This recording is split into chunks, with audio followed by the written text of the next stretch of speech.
और एक युवती से दुष्कर्म। हरियाणा की युवती से जयपुर में दुष्कर्म किया गया। खो नागौरियन इलाके में वारदात। शानू नाम के युवक के खिलाफ केस दर्ज। पीड़िता ने हरियाणा के गुरुग्राम में रिपोर्ट दी थी। 4 साल से ब्लैकमेल कर रहा है आरोपी।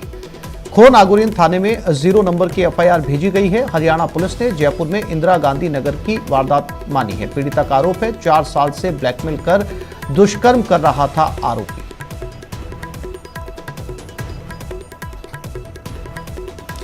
और इसी खबर पर ज्यादा जानकारी के लिए बात करते हैं हमारे जयपुर संवाददाता विष्णु शर्मा के साथ। विष्णु, क्या था ये पूरा मामला और अब पुलिस ने एफआईआर 0 एफआईआर जयपुर ट्रांसफर होने के बाद में क्या एक्शन लिया है?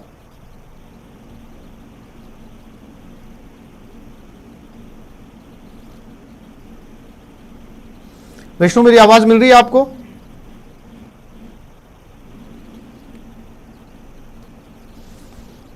कोशिश करेंगे विष्णु से बात करने की, लेकिन जयपुर के खो नागौरियन इलाके का ये मामला है जहां पर एक पीड़िता ने, जो कि हरियाणा की रहने वाली बताई जा रही है, उसने गुरुग्राम में एफआईआर दर्ज करवाई है कि शानू नाम का युवक उसके साथ पिछले 4 साल से दुष्कर्म कर रहा था। और गुरुग्राम में दर्ज हुई एफआईआर 0 एफआईआर के तौर पर यहां भेजी गई है। खो नागौरियन इलाके की यह घटना है।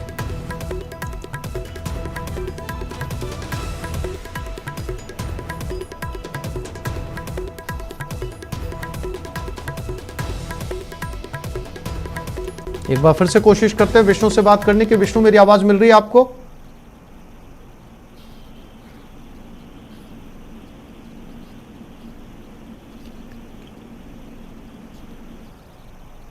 विष्णु, आवाज सुन रहे हैं मेरी आप? जी विष्णु, खो नागौरियन इलाके में 0 एफआईआर ट्रांसफर की गई है। क्या ये पूरा मामला है? और 4 साल लग गए पीड़िता को एफआईआर दर्ज करवाने में, जबकि 4 साल से वो ब्लैकमेल कर जो है वो दुष्कर्म कर रहा था। ये आरोप है पीड़िता का। जी देखिए, बिल्कुल ये जो मामला है वो एक महेंद्रनगर हरियाणा की रहने वाली लड़की है जिसने एक मुकदमा दर्ज कराया था गुरुग्राम के महिला थाने में, जिसमें कहा गया कि शानू नाम का एक लड़का है जो कि जून 2019 में उसकी मुलाकात शानू नाम के युवक से हुई थी। जिसके बाद शानू से खो नागौरियन में इलाके में इंदिरा गांधी नगर में लेके गया, जहां पे एक मकान में था, उसके साथ में दुष्कर्म की वारदात को अंजाम दिया। आगे पीड़िता का आरोप है कि कई बार मारपीट उसके साथ में की गई, उसको ब्लैकमेल करके लगातार उसके साथ में करीब 4 साल तक देश शोषण किया गया।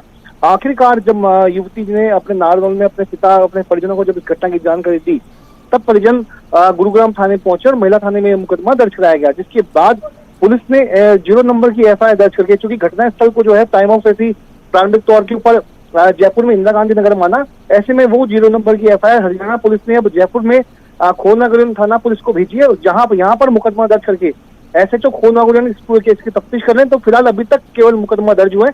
शानू कौन है, इसकी मुलाकात युवती से कब हुई थी, इसकी जानकारी पुलिस करेगी। जी, क्या इस युवती को भी थाने में बुलाया गया जयपुर? विष्णु, देखिए, अभी तक की जो हमारी एसएचओ से बात हुई थी तो उन्होंने कहा कि अभी तक मुकदमा दर्ज हुआ है, युवती अभी तक सामने नहीं आई। चूंकि 0 नंबर की एफआईआर सीधे हरियाणा से जयपुर में आई है, तो मुकदमा दर्ज कर लिया गया है। चूंकि सेंसिटिव मामला होता है, राजस्थान में वैसे भी हर मुकदमे जो महिलाओं से संबंधित मुकदमे हैं उनको दर्ज करने की प्राथमिकता को दी गई है। तो ऐसे में मुकदमा दर्ज कर लिया गया। अब युवती से जो है पुलिस संपर्क करेगी, उसके बाद में ये पता लगाया जाएगा कि शानू कौन है, कब उसकी मुलाकात हुई थी, यहाँ पे क्या करता था। तमाम जो सवाल जो है वो अब अनुसंधान के बाद में ही साफ हो सकेंगे। तो फिलहाल अभी तक अपडेट यह है कि हरियाणा पुलिस ने एफआईआर को जयपुर भेजा है और जयपुर में पुलिस ने मुकदमा दर्ज करके अपनी जांच शुरू कर दी है। जी विष्णु, जानकारी के लिए आपका धन्यवाद।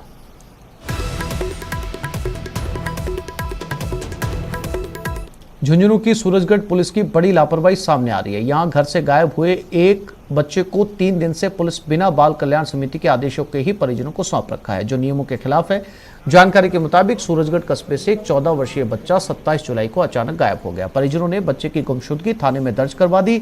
इसी दरमियान 29 जुलाई को शाम 7 बजे बच्चा परिजनों को मिल गया, तो परिजनों ने इसकी सूचना पुलिस को दी, लेकिन पुलिस ने मामले को गंभीरता से नहीं लिया और सुबह थाने आने की बात कहकर परिजनों को टाल दिया। इसके बाद जब परिजन दूसरे दिन 30 जुलाई को थाने पहुंचे तो कुछ आईडी वगैरह मंगवाई थी और वापस भेज दिया। इससे अगले दिन 31 जुलाई को फिर से परिजन थाने पहुंचे तो ये कहते हुए वापस भेज दिया कि आज संडे सोमवार को आना, झुंझुनू कोर्ट में चलेंगे, जबकि कानून ये कहता है कि बच्चा जब भी मिले, किसी भी समय मिले, उसी समय बाल कल्याण समिति के सामने पेश करना होगा। बच्चे के लिए आगामी निर्णय बाल कल्याण समिति को लेना होता है। फिर भी सूरजगढ़ पुलिस ने बच्चे को बाल कल्याण समिति के सामने पेश नहीं किया। इतना ही नहीं, बाल कल्याण समिति के अध्यक्ष ने भी इस मामले की जानकारी मिलने के बाद कोई संज्ञान नहीं लिया। वो दूध लेना गए तो करा दूध लाए को नहीं, वो सीधो कोई शिवालम जी मरना चलो वो तो उनके बाद में 9 बजे मैं तफ्तीश करी, मैंने पाए को ना वो 10:30 बजे ट्रेन में बैठ के कढ़ाई गए पतों को ना 3 दिनों की खूब तफ्तीश करी है। फिर वो माने लोहारू का अंदर मिल गया, वो भी कोई दूसरा ने मिल गया। उसने पहली भी कर दी थी और फिर हाथ का मिलता भी साफ तुरंत कर दी। वो साहब हमारा लड़कों पागो नाबालिग लड़कों तो न कोई लड़ाई न ड्राइव कुछ भी नहीं तो। और इसी खबर पर ज्यादा जानकारी के लिए बात करते हैं हमारे संवाददाता कृष्ण सिंह के साथ। कृष्ण, बेहद असंवेदनशील ये मामला है, एक बच्चे को 3 दिन से रखा हुआ है। सबसे बड़ा सवाल तो ये है कि जब बाल कल्याण समिति को बच्चा नहीं सौंपा गया है और उनके परिजनों को बच्चा नहीं दिया गया तो बच्चे को रखा कहाँ गया और उम्र क्या है बच्चे की? जी, मैं आपको बता दूं कि ये सूरजगढ़ पुलिस की बड़ी लापरवाही है और साथ ही बाल कल्याण समिति है उसकी भी बड़ी लापरवाही है कि मामला संज्ञान में आने के बावजूद भी है उन्होंने 3 दिन तक कोई कार्रवाई नहीं है की है। ये सूरजगढ़ कस्बे का एक 14 वर्षीय बच्चा था जो 27 जुलाई को है अचानक गायब हो गया था और परिजनों ने इसकी गुमशुदगी है वो थाने में दर्ज करवाई थी। इसी दरमियान 29 जुलाई को जो बच्चा है शाम को घर लौट आया था और बच्चे के परिजन है वो तुरंत थाने में पहुंचे और पुलिस को इसकी इतला दी। पुलिस ने मामले को गंभीरता से नहीं लिया और नियमों के मुताबिक ये है कि बच्चे को तुरंत प्रभाव से बाल कल्याण समिति के सामने पेश करना था। उसके बाल कल्याण समिति है वो इस बच्चे को लेकर कुछ आदेश देती। जी कृष्ण, क्या बाल कल्याण समिति ने इस मामले को लेकर पुलिस अधीक्षक से बात की? क्योंकि पुलिस जो है सूरजगढ़ पुलिस लगातार चक्कर कटवा रही है, न केवल परिजनों को बल्कि बाल कल्याण समिति को भी। परिजनों का कहना है कि हम जब बच्चे को लेकर 29 जुलाई को गए तो उन्होंने मामले को गंभीरता से नहीं लिया और फिर अगले दिन आने को कहा और अगले दिन जब आईडी वगैरह लेके गए तो फिर उन्होंने कहा कि आज संडे है आप कल आना। फिर जब वो सोमवार को आने का उनको कहा गया तो फिर वो लगातार है वो पुलिस से संपर्क में भी हैं और पुलिस का कहना है कि हमने बाल कल्याण समिति अध्यक्ष है वो इनको सूचना दे दी है। उन्होंने कहा कि आप सोमवार को ही बच्चे को लेके आना है। तो ये कहीं न कहीं बड़ी लापरवाही है पुलिस की भी और बाल कल्याण समिति की भी। और कृष्ण, हमारे साथ अर्चना चौधरी भी जुड़ गई हैं, बाल कल्याण समिति अध्यक्ष हैं। अर्चना जी, 3 दिन से सूरजगढ़ पुलिस अगर बच्चे को लेकर चक्कर कटवा रही तो इस बाबत आपने जो है आगे बातचीत की, क्यों नहीं बच्चा सौंपा जा रहा? बच्चा ऑलरेडी पेरेंट्स के साथ ही है, परिजनों के साथ ही है बच्चा। जितना मुझे खुशी है कि बच्चा परिजनों के साथ ही था। परिजन खुद बच्चे को लेके संडे को थाने पे आए हैं और उन्होंने बच्चे को सुपुर्दगी के लिए बोला। तो ऑलरेडी बच्चा पेरेंट्स के साथ ही था, बस बच्चे का जो भी डॉक्यूमेंटेशन किया जाना था। चूंकि रविवार है तो इसलिए अभी समिति पूरी सोमवार को आज उपस्थित है, पूरी बेंच। तो अभी हम वेट ही कर रहे हैं, जैसे ही बच्चे या बच्चे के परिजन कोई आते हैं तो डॉक्यूमेंटेशन हो जाएगी। अदरवाइज किसी भी तरह की कोई लापरवाही नहीं बरती गई है। बच्चा अपने परिजनों के साथ है, खुश है। अर्चना जी, आप ये कहना चाह रही हैं कि पुलिस की तरफ से कोई लापरवाही नहीं हुई? पुलिस की तरफ से अभी तक हमारे सामने मामला ही नहीं आया है सर। अर्चना जी, जानकारी के लिए आपका धन्यवाद। कृष्ण, अर्चना चौधरी बाल कल्याण समिति कह रही है अभी तक उनके सामने कोई मामला ही नहीं आया। डॉक्यूमेंटेशन की बात है, बच्चा अपने परिजनों के साथ है, विवाद क्या है? परिजनों का कहना है कि हमने जो है बच्चा जैसे ही मिला उसके बाद हमने पुलिस को इत्तला दे दी कि बच्चे की सुपुर्दगी को लेकर आगे की कार्रवाई की जाए। बच्चे की सुपुर्दगी को लेकर बच्चा है वो बाल कल्याण समिति के सामने पेश करना होता है। उसके बाद बाल कल्याण समिति है वो है बच्चे की सुपुर्दगी को लेकर आदेश करती है और पुलिस का कहना है कि हमने बाल कल्याण समिति को सूचना कर दी है और बाल कल्याण समिति ने ही हमें कहा है कि आपको सोमवार को आना है। कृष्ण, जानकारी के लिए आपका धन्यवाद।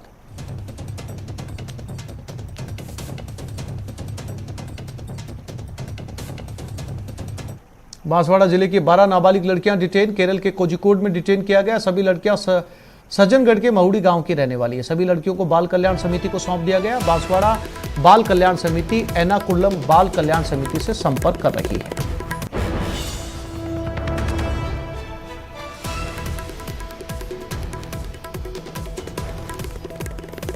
तो केरल के कोझिकोड में 12 बांसवाड़ा की बच्चियां बरामद की गई हैं। पुलिस ने इनको डिटेन किया है और यहां सूचना भिजवाई गई। बाल कल्याण समिति को इन्हें सौंपा जा रहा है।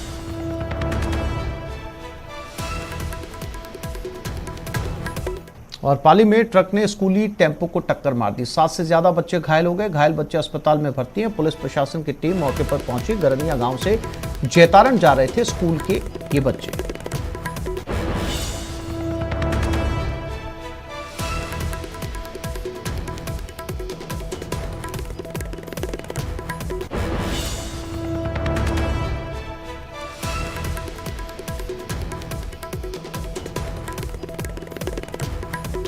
बीजेपी प्रदेश अध्यक्ष सतीश पूनिया ने मुख्यमंत्री अशोक गहलोत के ट्वीट पर तंज किया। पूनिया ने ट्वीट में लिखा कि 2 अलग अलग दुर्घटनाओं पर माननीय मुख्यमंत्री महोदय के अलग अलग ट्वीट्स हैं और यह सच है तो दुर्भाग्यपूर्ण भी है और पराकाष्ठा भी। पूनिया ने सीएम गहलोत के ट्वीट के आधार पर उन पर तंज कसा। दरअसल सतीश पूनिया गंगानगर और रामसिंहपुर और जोधपुर में फलोदी के बेदंती कला गांव में हुए हादसों का जिक्र कर रहे थे।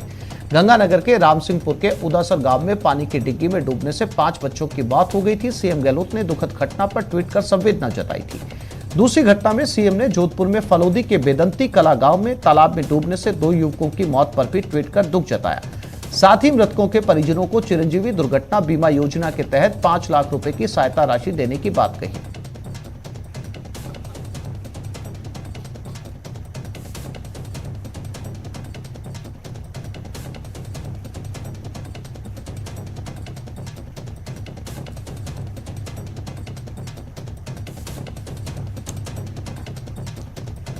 भरतपुर में महिलाओं का प्रदर्शन। शराब का ठेका बंद करने को लेकर यह प्रदर्शन किया जा रहा है। महिलाओं ने सड़क को जाम कर दिया। मथुरा गेट थाना क्षेत्र के बसंत विहार कॉलोनी का यह मामला है।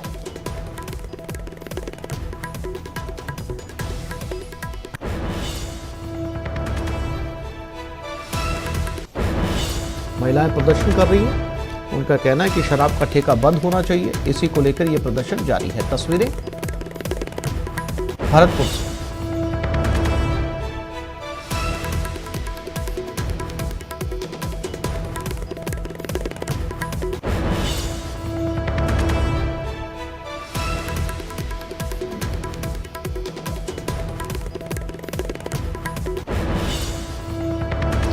महिलाओं का प्रदर्शन भरतपुर में। सड़क को जाम किया हुआ है। सभी महिलाएं यहां पर इकट्ठा हैं। इनका कहना है कि शराब का ठेका यहां पर बंद होना चाहिए और इसी को लेकर ये प्रदर्शन कर रही हैं।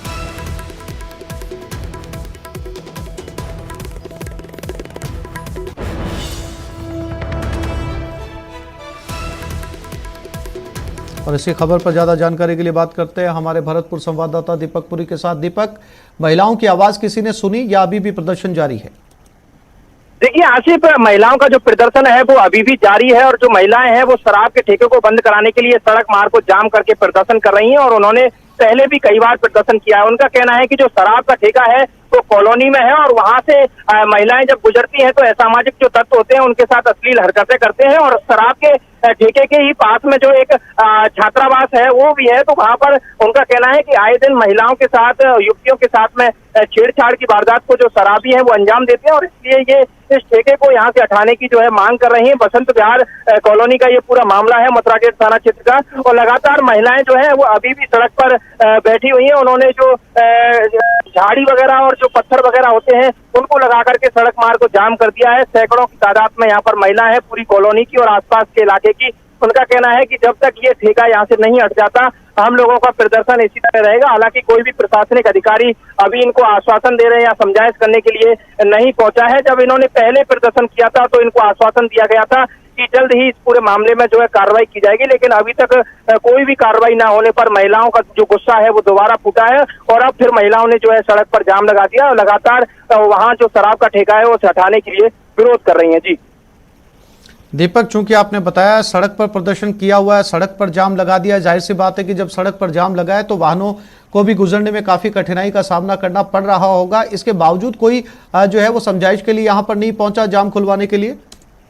देखिए, बिल्कुल वाहनों की काफी लंबी जो कतार है वो लग चुकी है, लेकिन जो प्रदर्शन कर रही है महिलाएं, उनका कहना है कि हमें तो पिछले लंबे समय से परेशानी हो रही है इस ठेके के कारण, तो अब जो है आम लोगों को कुछ परेशानी सहन करनी होगी। जब तक प्रशासन यहाँ पर नहीं पहुंचता है और उनको कोई भरोसा आश्वासन नहीं देता है, तब तक ये इस जाम को नहीं खोलेंगी। लंबी कतार जो है वाहनों की लग चुकी है और लगातार लोग भी महिलाओं से कह रहे हैं कि आप जो है प्रशासन को शिकायत कराएं। लेकिन महिलाओं ने कहा है कि 3 दिन पहले जब जनसुनवाई हुई थी तो उसमें महिलाएं शिकायत लेकर के पहुंची थी और उन्होंने कहा था कि अगर कार्रवाई नहीं हुई तो हम सड़क को जाम करके प्रदर्शन करेंगे, और वही हुआ। जनसुनवाई के दौरान महिलाओं की शिकायत पर अमल नहीं किया गया और उसका खामियाजा ये है कि महिलाओं ने सड़क को जाम कर दिया है और वो लगातार प्रदर्शन कर रही हैं। और महिलाओं का कहना है कि जब तक इस शराब के ठेके को यहाँ से नहीं हटाया जाएगा, हम लोगों का ये प्रदर्शन लगातार ऐसे ही जारी रहेगा। दीपक, जानकारी के लिए आपका धन्यवाद। दारू का ठेका बंद होना चाहिए। ये हमारी बहन बेटी है, ये दारू पी के नंगे धड़ंगे डरे रहते हैं, हमारी बहन बेटी को छेड़ते हैं, सारी करके बुलाते हैं। ये कोई समस्या है क्या? बूढ़े बूढ़े ने बुला रहे हैं, आ जाओ तुम्हारी बहन बेटी जाती आती है, स्कूल में जाती है, घूमने भी आती है। रास्ता जाम होना चाहिए, यहाँ से बिल्कुल ठेका उठना चाहिए। पहले भी आपने प्रदर्शन किया था उस दौरान? कोई सुनवाई नहीं हुई, साल भर पहले किया हमने, कोई सुनवाई नहीं हुई। हमें तो यही सुनवाई है, दारू का ठेका उठ गया है, कोई समस्या नहीं, यही समस्या है हमारी। भीलवाड़ा में चलती कार में अचानक आग लग गई। कार चालक ने कूदकर अपनी जान बचाई। भीलवाड़ा कोटा राजमार्ग की घटना है। दमकल ने अब जाकर आग पर काबू पाया है।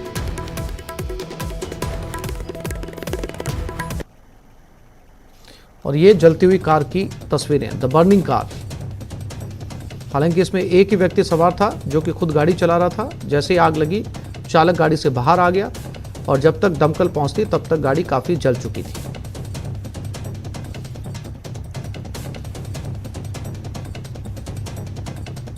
अलवर समेत पूरे प्रदेश में सांप्रदायिक घटनाएं रुकने का नाम नहीं ले रही। अलवर रामगढ़ के बाद अलवर जयपुर सड़क मार्ग पर धमाला गांव में शिव परिवार की मूर्ति खंडित करने का मामला सामने आया। ग्रामीणों का आरोप है कि रविवार देर रात कुछ लोगों ने मूर्तियां खंडित की। लोगों ने उनको रोकने की कोशिश की तो आरोपी धमकी देकर फरार हो गए। घटना के विरोध में ग्रामीणों ने पुलिस चौकी का घेराव किया।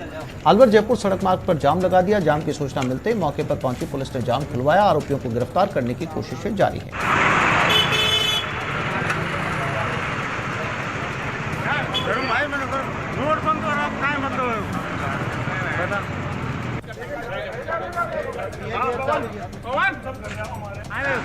घटना कही है, मेरे ने पर आज 2-3 छोटे टायर था सर। उनने एक शिव जी का मंदिर था, उनमें एक का तो एक कान तोड़ दिया और एक सींग तोड़ दिया उनने। और जब उनने कहीं की बोले थम हो जो कर दिया। अब ग्रामीणों में कितना आक्रोश है, कितना गुस्सा है। ग्रामीण में तो फुल रोड जाम कर दिया हमने। अब पुलिस आ गई मौके पे पुलिस आई, ये बोलूँ कि खोल दे। अब पुलिस अभी तो कोई कार्रवाई ना करने ले गया, अभी तो आया ना। हर सावन के महीने में शिव जी जो पूजते हुए उनके बच्चे सिखाए हुए थे, ऐसे नहीं थे जो फोड़े था। और उन्होंने जब हमने रिपोर्ट करने उनको बुलाया था, जो ये बंदा ये बोल रहा है तुम करे जो कर लो, और खे के भाग गए। वैसे हम चौकी में आरोपी आया था, फिर भाग गए। पाली के मारवाड़ जंक्शन के कराड़ी गांव में अध्यापकों की कमी को लेकर स्कूली छात्रों ने स्कूल के गेट पर ताला लगाकर स्कूल को बंद कर दिया। छात्रों का आरोप है कि स्कूल में अध्यापकों की कमी के चलते पढ़ाई बाधित हो रही है। इसलिए छात्र छात्राओं ने हाथों में तख्तियां लेकर शिक्षकों की भर्ती की मांग की। साथ ही 3 दिन पहले यहां के 2 शिक्षकों को 2 छात्राओं को परेशान करने और मारपीट करने की शिकायत की जांच की मांग की गई है।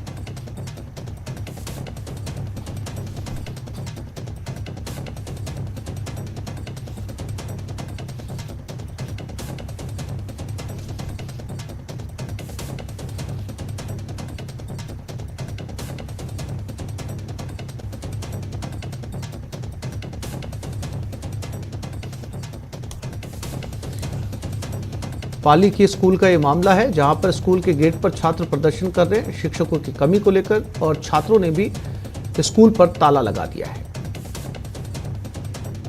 फिलहाल ये प्रदर्शन जारी है।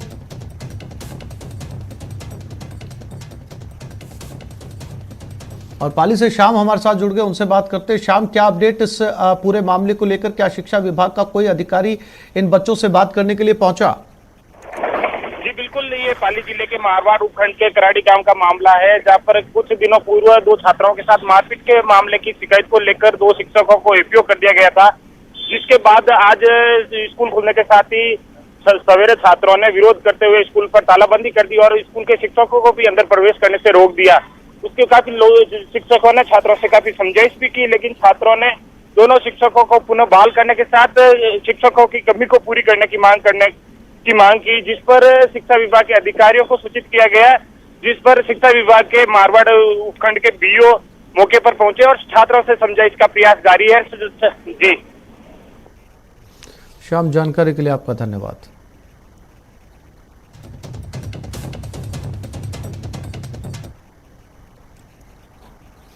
शहीद शिशुपाल का अंतिम संस्कार। बलारा से निकाली गई तिरंगा यात्रा पैतृक गांव बगड़िया का बास में अंतिम संस्कार किया जाएगा।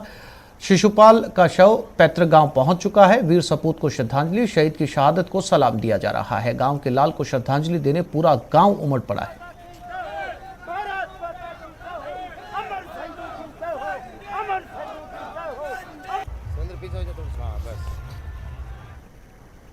दिनांक 26/7 को वहाँ पर आपसी उपद्रव भीड़ के संघर्ष के दौरान वो शहीद हो गए और आज उनका पार्थिव शरीर हमारे प्रत्येक गांव बगड़ियों के पास में अभी तिरंगा यात्रा के तौर पर अभी थोड़ी देर में पहुँचेगा।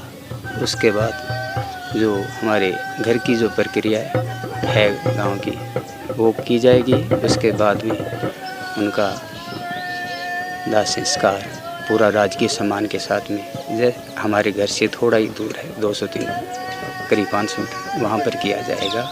सम्मान के साथ में उनकी यात्रा को लेकर के यहाँ घर आएंगे। यहाँ हमारी जो हिंदू रीति रिवाज है उसके हिसाब से क्रिया करके और उसके बाद में सम्मान के साथ में उनको अंत्येष्टि की जाएगी।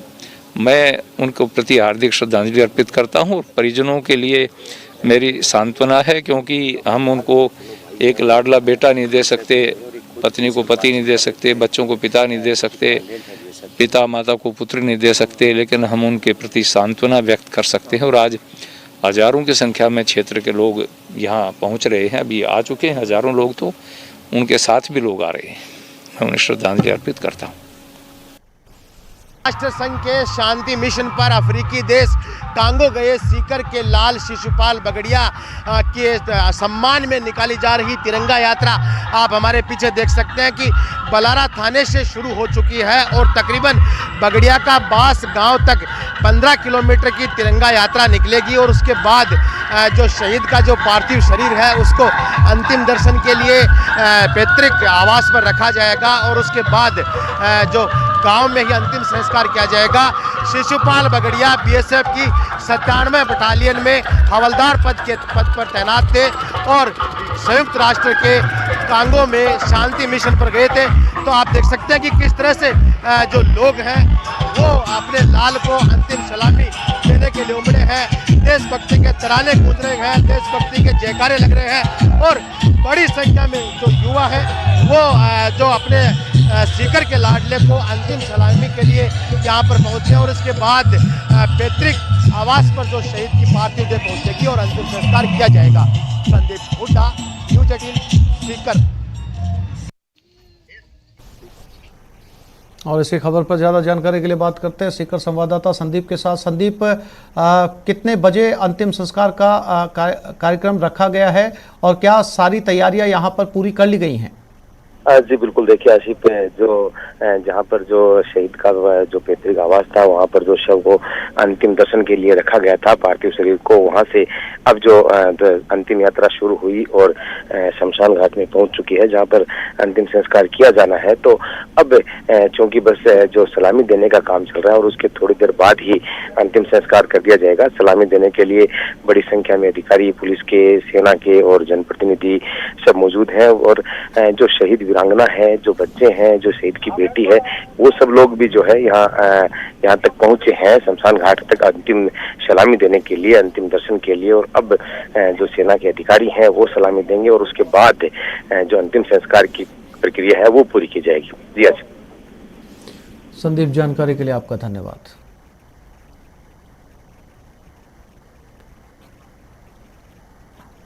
बाड़मेर के लाल शहीद हेड कांस्टेबल सांवलाराम बिश्नोई का आज 7वें दिन पैतृक गांव बाण में राजकीय सम्मान के साथ अंतिम संस्कार किया जाएगा। इससे पूर्व बाड़मेर जिला मुख्यालय स्थित नेहरू नगर के बीएसएफ कैंप में बीएसएफ जवानों, प्रशासनिक अधिकारियों और बाड़मेर वासियों की ओर से श्रद्धांजलि दी गई। इस दौरान पुलिस अधीक्षक, कलेक्टर और गौसेवा आयोग अध्यक्ष से खास बातचीत की न्यूज 18 राजस्थान के बाड़मेर संवाददाता प्रेमदान देथा ने। मैं बताना चाहूँगा कि बाड़मेर जिले के वीर सपूत सांवलाराम बिश्नोई का 26 जुलाई को कांगो में उग्रवादियों से लोहा लेते हुए अपने कैंप के सैकड़ों लोगों की जान बचाते हुए शहादत दे दी, वीर गति को प्राप्त हो गए। कल रात को उनका जो पार्थिव शरीर है वह बाड़मेर पहुंचा है, जहां पर नम आंखों से हजारों लोगों ने उन्हें सलामी देते हुए उनके जयकार लगाए।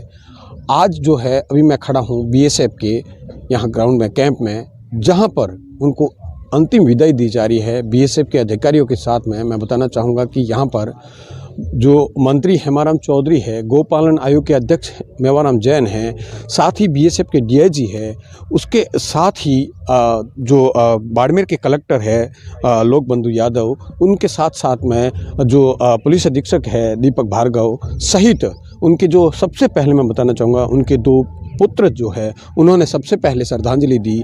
उसके बाद में एक श्रद्धांजलि देने वालों का सिलसिला शुरू हुआ और लगातार कई लोगों ने यहाँ पर श्रद्धांजलि। और आपको मैं बताना चाहूँगा, कैमरामैन से कहूँगा कि जो लोग यहाँ पर पहुँचे हैं, आप देख सकते हैं कितना लोगों के अंदर अपने वीर को खोने का गम भी है, तो साथ ही गर्व और फक्र भी है कि उन्होंने विदेश की धरती में, बाड़मेर में पहले ऐसे बीएसएफ के जवान हैं जिन्होंने विदेश की धरती पर अपनी जान को न्योछावर करते हुए सैकड़ों लोगों की जान बचाई है। मेरे साथ में अभी फिलहाल बाड़मेर के पुलिस अधीक्षक है, उनसे हम बातचीत करते हैं कि सर जो कितने बजे क्या सूचना है और कितने बजे होगा इनका? एक्चुअली टाइम तो 8:30 बजे तक का था, लेकिन इतनी बड़ी जनसंख्या, लोग इतने उसमें आए यहाँ पे। बाड़मेर में वैसे भी परंपरा रही है शहीदों के प्रति जो सम्मान और यहाँ पे उनके प्रति जो रिस्पेक्ट है वो शुरू से रहा है। उसको देखते हुए मुझे लग रहा है थोड़ा समय तो और लग जाएगा। ये सभी के लिए बहुत ही दुखद है और अभी सभी शहीद को अपने श्रद्धांजलि सुमन अर्पित कर रहे हैं। इसके बाद जो पार्थिव देह है वो उनके गांव के लिए प्रस्थान करेगी। और जैसा आप देख पा रहे हैं पूरे ज़िले से लोग यहाँ उपस्थित हैं, चाहे जनप्रतिनिधिगण हों, अधिकारी हों या बीएसएफ के अधिकारी हों या मीडिया के बंधु हों, तो सभी लोग ये फील कर रहे हैं कि शहीद को अपने श्रद्धा सुमन हमें अर्पित करें। आज सांवलाराम जी जो देश के लिए शहीद हुए हैं, सबको इसका दुख है और देख रहे हैं सभी पूरे जिले वासी के सभी लोग श्रद्धांजलि देने यहाँ पहुँचे हैं। इन्होंने जिस तरह से बहादुरी के साथ वहाँ के लोगों की जान बचाई और अपने प्राण निछोड़ किए, तो इनको आज देश का नाम रोशन किया और अपने बाड़मेर का तो नाम रोशन किया। और इस मौके पर मैं तो उनको श्रद्धांजलि देता हुआ उनके परिवार को शक्ति दे और भगवान उनकी आत्मा को शांति प्रदान करे। हम सब इस दुख में उनके साथ हैं। सभी जिस तरह से भीड़ उमड़ी है श्रद्धांजलि देने में, सभी को इसका दुख है कि सांवलाराम जी हमारे बीच में नहीं रहे और अपना नाम अमर कर गए। कैमरामैन मनमोहन के साथ प्रेमदान देथा, न्यूज़ 18 बाड़मेर। हमें पता चला पिताजी ने एक बार वीडियो कॉल किया था, तब बता रहे थे कि आज यहाँ पे थोड़ा उपद्रव हो रहा है और एक बार उन्होंने भीड़ को कंट्रोल कर लिया और फिर कुछ देर शांति हुई। उसके बाद अचानक हथियारबंद भीड़ और कुछ बिना हथियार के लोग जो उनके उपद्रवियों द्वारा भड़काए हुए थे वो आए, उन्होंने हॉस्पिटल में दंगा शुरू कर दिया। तो पिताजी उनको पीछे हटाने के लिए और भीड़ को कंट्रोल करने के लिए वहाँ पे बहादुर दिखाते हुए शहीद हो गए। 26 जनवरी 2022 को मोरक्को कैंप पर, जहां मुख्य आरक्षक सांवलाराम बिश्नोई अपने अन्य साथियों के साथ तैनात थे, उग्र भीड़ ने धारदार हथियारों तथा ऑटोमेटिक हथियारों से हमला कर दिया। मुख्य आरक्षक सांवलाराम बिश्नोई जी ने अपने अदम्य एवं वीरता का परिचय दिया और मोरक्को कैंप में मौजूद सैकड़ों लोगों की जान बचाई। मुख्य आरक्षक सांवलाराम बिश्नोई इस हमले में बुरी तरह जख्मी होते हुए भी अंतिम सांस तक प्रदर्शनकारियों का मुकाबला करते रहे और लड़ते लड़ते कर्तव्य की वेदी पर प्राण निछावर कर दिया। भारत के वीर सपूत जिन्होंने विदेशी धरा पर अपना सर्वोच्च बलिदान दिया, सांवला राम की आज अंतिम यात्रा निकाली जा रही है, जिनका बीएसएफ कैंप से लेकर के फिलहाल मैं खड़ा हूं सनावड़ा गांव के अंदर और करीब 50 किलोमीटर तक लगातार लोगों की जो भीड़ है वह अपने वीर सपूत को अंतिम विदाई देने के लिए खड़े हैं। और इस तरीके से लोगों ने लंबी लंबी लाइनें बना करके अपने हाथों में पुष्प लेकर के, गुलाब लेकर के उनके ऊपर अंतिम विदाई देने के लिए यहाँ पर खड़े हैं। और लोगों के अंदर उत्साह है, देशभक्ति के नारे लगाए जा रहे हैं, साथ ही साथ सांवला राम अमर रहे ऐसे नारे लगाए जा रहे हैं ताकि अपने वीर सपूत को अंतिम विदाई दी जा सके। कैमरामैन मनमोहन के साथ प्रेमधन देथा, न्यूज़ 18 सनावड़ा बाड़मेर। और इसी खबर पर और ज़्यादा जानकारी के लिए बात करते हैं बाड़मेर संवाददाता प्रेमदान देथा के साथ। प्रेमदान, क्या सभी तैयारियां पूरी कर ली गई हैं गांव में इस वक्त अंतिम संस्कार के लिए? देखिए, मैं आपको बताना चाहूंगा कि पुलिस व प्रशासन ने पूरी अंतिम संस्कार की तैयारियां पूर्ण कर ली गई है। जिस जगह पे शहीद का जो अंतिम संस्कार किया जाएगा उस जगह को एकदम साफ करवा दिया है। मैं बताना चाहूंगा कि मैं फिलहाल पहुंच चुका हूं इस बांड गांव में, जहां हजारों लोग नम आंखों से अपने जो शहीद है, वीर सपूत है, उसको अंतिम विदाई के लिए यहाँ लोग एकत्रित हो रखे हैं। बड़ी संख्या में महिलाएं, पुरुष यहाँ पर एकत्रित है और जो लोग हैं वह नारे लगा रहे हैं। एक तो राष्ट्र देश प्रेम के साथ में ही वीर सपूत के नारे लगा रहे हैं कि वीर सांवला राम अमर हैं। इसको लेके हम अभी उनके घर, जो पैतृक घर है, वहां पहुंचेंगे, उसके परिजनों से भी बातचीत करेंगे। मैं बताना चाहूंगा कि यहाँ पर उपखंड अधिकारी और पुलिस के अधिकारी जो है वह पहुंच चुके हैं, उनके परिवार के पास में पहुंच चुके हैं। और जिस जगह मैं आप सबसे अहम जानकारी देना चाहूंगा कि जिस जगह सांवला राम शहीद का जो अंतिम संस्कार किया जाएगा, जहां उनको अंतिम विदाई दी जाएगी, उस जगह को पूरी तरीके से तैयार कर दिया गया है, उसको कवर अप कर लिया गया है ताकि वहां पर किसी तरीके की भीड़ भाड़ नहीं, अंदर नहीं हो सके। तो ऐसे में कह सकते हैं कि पुलिस और प्रशासन ने अपनी पूरी तैयारियां कर ली है। ग्रामीणों के अंदर जो अपने शहीद का अंतिम दर्शन के लिए जो है वो बहुत ज्यादा दिखाई दे रहा है। यहाँ पर हजारों लोग, महिलाएं और पुरुष पहुंचे हुए हैं। जी प्रेमदान, जानकारी के लिए आपका धन्यवाद।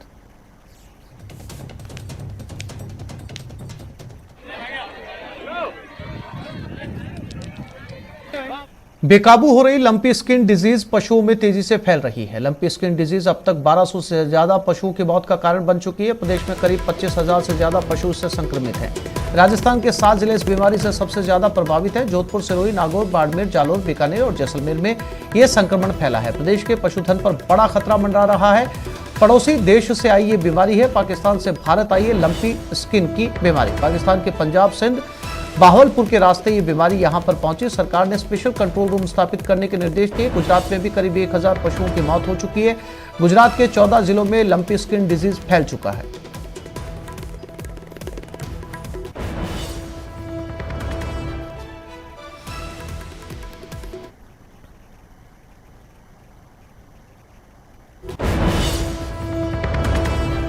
इस समय गुजरात और राजस्थान के अंदर पशुओं के अंदर खास तौर पर गायों में ये बीमारी तेजी से फैल रही है और अब तक कई सैकड़ों गायों की इस बीमारी की वजह से मौत हो चुकी है। जानकारी के मुताबिक पड़ोसी देश पाकिस्तान से ये वायरस यहां पर पहुंचा है।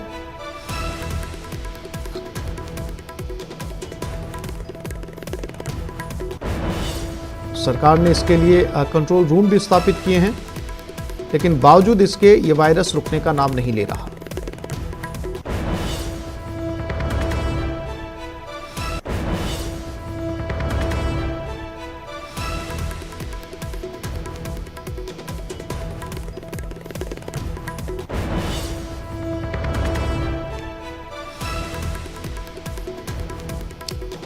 अब तक प्रदेश के कई जिलों के अंदर ये बीमारी पहुंच चुकी है।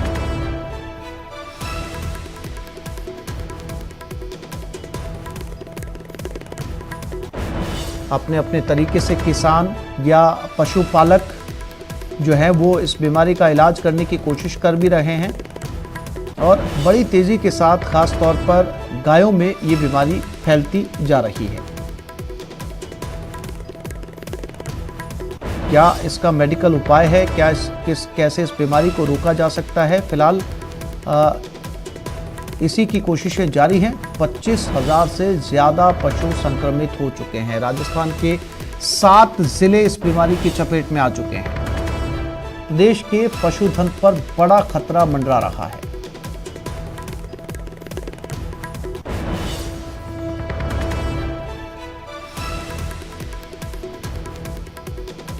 चूंकि पशुपालक और किसानों की आय का मुख्य स्रोत होता है और ऐसे में इस बीमारी की वजह से काफ़ी नुकसान किसानों को भी। राकेश शर्मा भी हमारे साथ जुड़ गए।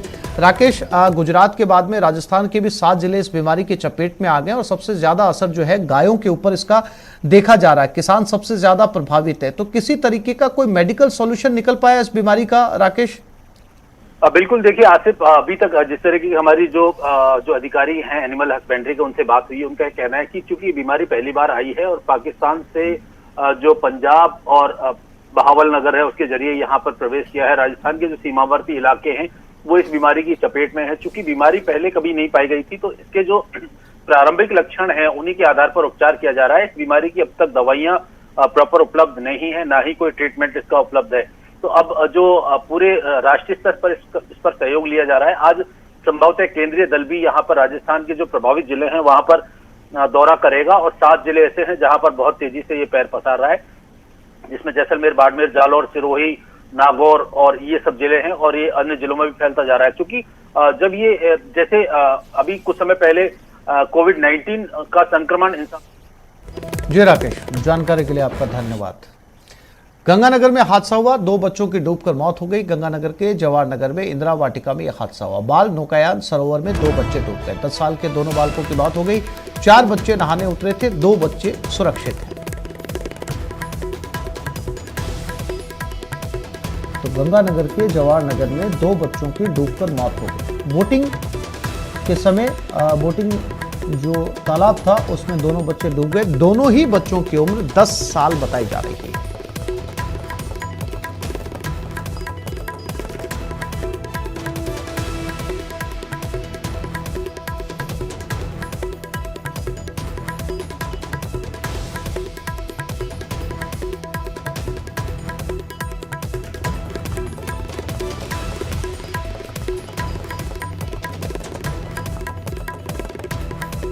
और इस खबर पर ज्यादा जानकारी के लिए बात करते हैं हमारे गंगानगर संवाददाता अशोक शर्मा के साथ। अशोक, कुछ जानकारी मिल पाई कि कैसे इन दोनों बच्चों की मौत हो गई और साथ ही साथ क्या किसी ने इनको बचाने की कोशिश नहीं की मौके पर?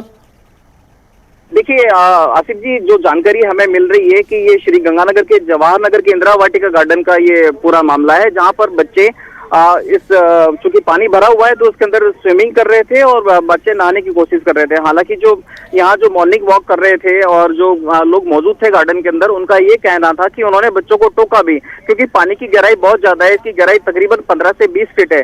बच्चों को उन्होंने टोका, लेकिन बच्चों ने उनकी बात नहीं मानी और वो लगातार नहाते रहे और इसके आसपास ही मंडराते रहे। और आखिरकार कुछ देर बाद सूचना आई कि 2 बच्चों की डूबने से मौत हो गई है। बताया जा रहा है कि कुल 4 बच्चे यहाँ पर थे जो नहा रहे थे, लेकिन उनमें से 2 बच्चे इस हादसे का शिकार हो चुके हैं। दोनों ही बच्चों को स्थानीय लोगों की सूचना के बाद में हॉस्पिटल पहुंचाया गया, जहां डॉक्टर्स ने दोनों बच्चों की मृत्यु की पुष्टि कर दी है। साथ ही साथ इसमें एक बड़ी लापरवाही भी सामने आ रही है आसिफ जी की, क्योंकि पिछले करीब 15 से 20 दिनों से ये पूरी की पूरी वाटिका फुल भरी हुई थी।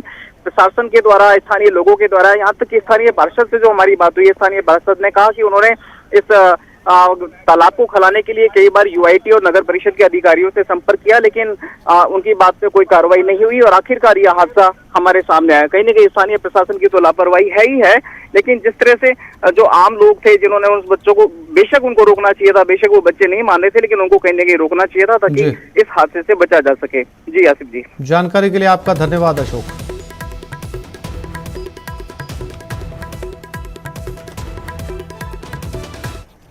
और आस्था के नाम पर अंधविश्वास, चचेरी बहन का सिर काट डाला। डूंगरपुर में आस्था के नाम पर अंधविश्वास की पराकाष्ठा। माताजी का भाव आना बताकर किशोरी ने उत्पात मचाया। तलवार से अपनी चचेरी बहन का सिर धड़ से अलग कर दिया। चित्री थाना क्षेत्र के झिंझुआ फला की यह घटना है। दशा माता व्रत पूजन के दौरान की घटना। 2 अन्य किशोरियों को भी घायल किया गया। चित्री थाना पुलिस ने आरोपी किशोरी को डिटेन कर लिया है। जयेश, हमारे संवाददाता हमारे साथ जुड़ गए। जयेश, अंधविश्वास की पराकाष्ठा जिसमें एक हत्या कर दी गई। जी बिल्कुल आसिफ, डूंगरपुर जिले के चिदरी थाना क्षेत्र के झिंझवा फला में आस्था के नाम पर अंधविश्वास की पराकाष्ठा का मामला सामने आया है। दरअसल डूंगरपुर जिले में दशामाता पर्व को 10 दिवसीय दशामाता पर्व चल रहा है इन दिनों, और जो घरों में दशा माता की मूर्तियां की स्थापना की जाती है और उसकी विधि विधान से पूजा की जाती है। बीती रात भी जो झिंझवा फला का जो शंकर डेंडोर है उसके घर में इसी तरह की पूजा चल रही थी। इस दौरान जो शंकर डेंडोर की 15 वर्षीय पुत्री है उसको माता जी का भाव आया, और इसी भाव आना बताकर किशोरी ने नंगी तलवार लेकर घर में उत्पात मचाना शुरू कर दिया और कहने लगे कि सबको मार दूंगी, ये माता जी का आदेश है। कहते हुए घर में उसने उत्पात मचाया। इस दौरान जो शंकर डेंडोर एक अन्य व्यक्ति ने उसको पकड़ने की कोशिश की। इस दौरान तलवार के वार से उसने उनको भी घायल कर दिया। शंकर को और उसके एक अन्य साथी को मामूली चोटें आई है। भागती हुई किशोरी जो है वो घर के अंदर पहुंची और घर के अंदर सो रही अपनी 9 वर्षीय चचेरी बहन की गले पे तलवार से वार किया, जिससे उसकी गर्दन जो है दर्द से अलग हो गई। उसकी बेरहमी से हत्या की गई 15 साल की किशोरी द्वारा। इसके बाद में जो परिजन और अन्य जो भक्तजन वहाँ पे मौजूद थे उन्होंने बड़ी मुश्किल से किशोरी को पकड़ा और चिदरी थाना पुलिस को सूचना दी। फिलहाल जो मृतका का शव है वो मौके पर ही पड़ा है और चिदरी थाना पुलिस ने बांसवाड़ा से एफएसएल टीम को बुलाया है।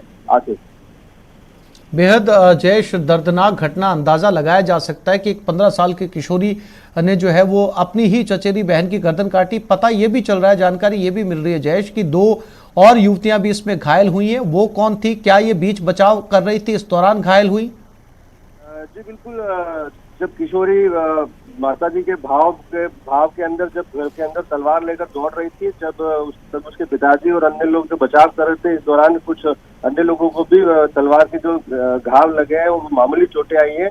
उनको ऐसा कोई खतरे वाली बात नहीं है, लेकिन जो बच्ची की जो मौत हुई है उससे पूरे परिवार में एक तरह से गम का माहौल है और जो पूजा पाठ का और जो धर्म का जो माहौल था वो एक तरह से गमगीन हो चुका है। आगे जयेश, जिस युवती ने, जिस किशोरी ने अपनी चचेरी बहन का सिर धड़ से अलग किया, क्या उनके परिवार वालों से आपकी बातचीत हुई, पुलिस से बातचीत हुई? उसकी मानसिक स्थिति कैसी थी? क्या उसकी मानसिक स्थिति को लेकर चर्चा हुई इस पूरे घटनाक्रम को लेकर? जी बिल्कुल, किशोरी जो है वो फिलहाल पुलिस ने डिटेन कर रखा है और उसको किसी से बात नहीं करने दी जा रही है। वहीं पुलिस इस पूरे मामले में एफएसएल टीम का इंतजार कर रही है और जो घटनास्थल पर जो शव पड़ा है उसको निस्तारण करने और मोर्चरी तक ले जाने के लिए प्रयास किया जा रहा है। फिलहाल पुलिस कोई भी प्रकार की जानकारी नहीं दे पा रही है। वहीं परिजन भी सदमे में और कुछ भी बोलने से कतरा रहे हैं। आसिफ, जय, जानकारी के लिए आपका धन्यवाद।